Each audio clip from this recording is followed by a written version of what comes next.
Alright mga kabiyahe Rob, meron tayong reaction video dito sa ating Siargao Island Escapade. Panoorin po natin, ito ay kung unforgettable adventure ang hanap mo. Ayan, hanap mo, ito na isama mo ang sa bucket list mo ang Siargao. Bukod sa magagandang beach sa lugar at marami pang amazing place. At panoorin po natin, no other pardo, excited na ba kayo? Mapanood itong Siargao Escapade sa UNTV. Alright, no other pardo do, let's go. Puting buhangin, tahimik, maliwalas, sariwang hangin. Sa lugar na ito, tunog ng alon ang madalas mong maririnig.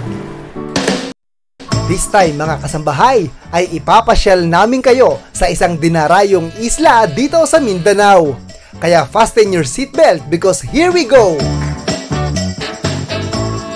Samahan nyo kaming ma-amaze at ma-inlove sa ganda ng Siargao Island. Magandang araw kuya at sa ating mga kababayan. Kung island adventure lang din naman, aba, hindi dyan pahuhuli ang Siargao. Pero bakit nga ba sikat na sikat sa mga Pinoy, lalo na sa mga banyaga ang Siargao Island? Ako po si MJ.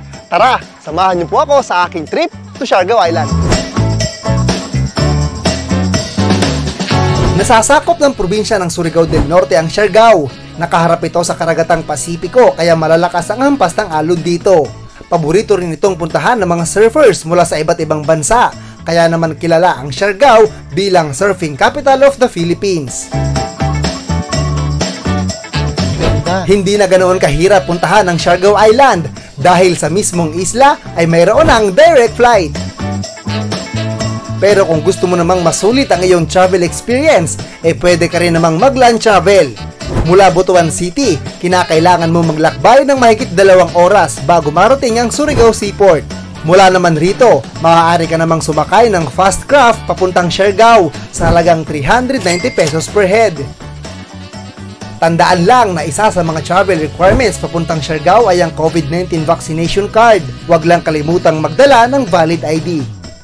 Mga kababayan, kung trip mong libutin ang isla ng Siargao, don't worry dahil pwede ka ritong mag-rent ng scooter sa halagang 300 pesos per day. Pwede ka rin mamakyaw ng habal-habal. Bukod dyan, meron ding van na pwedeng maarkila. Sa halagang 5,000 pesos per day ay maaari na ritong makasakay ang 14 na katao. Kaya simulan na natin ang adventure. Ang ating first destination, Magpupungko Beach. 50 pesos lang ang entrance fee rito. Sulit na sulit dahil mae-enjoy mo na ang napakagandang view ng lugar. Dagdag attraction rin ang mga natural rock formation rito. Ang pinakadilarayo ng mga turista dito sa Magpupungko Beach ay ang tinatawag nila na rock pool. Visible lang ito tuwing low tide, kaya pwede kang maligo rito tuwing alas 8 ng umaga hanggang alas 3 ng hapon.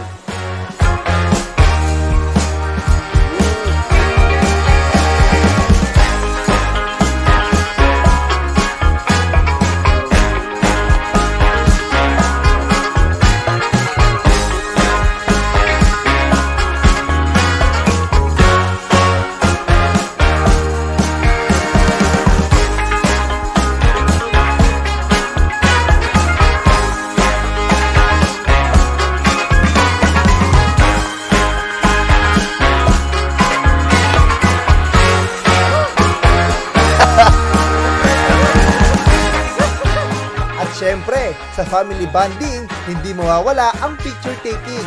Kaya perfect dyan ang sikat na coconut view deck. Mararating mo ito ilang minuto lang ang layo mula sa Magpupungko. Kinagigiliwan ng mga turistang bumibisita rito ang mga bamboo straw vendor na nag-aala human drone para bigyang aliw ang mga turistang nagpapapicture sa lugar. Such a feeling's coming over me. Galing. There is wonder in most everything I see. Not a cloud in the sky, got the sun in my eyes, and I want this to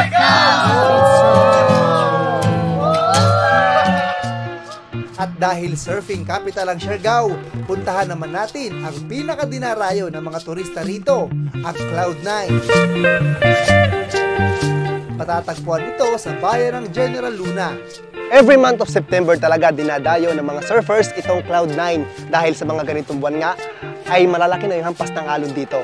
At saka meron din silang ginagawang yearly na Siargao International Surfing Cup dito.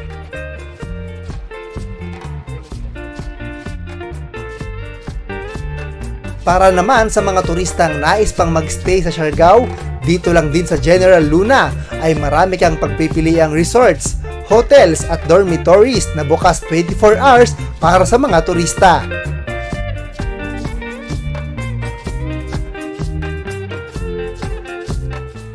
Nag-enjoy ba kayo sa ating adventure for today?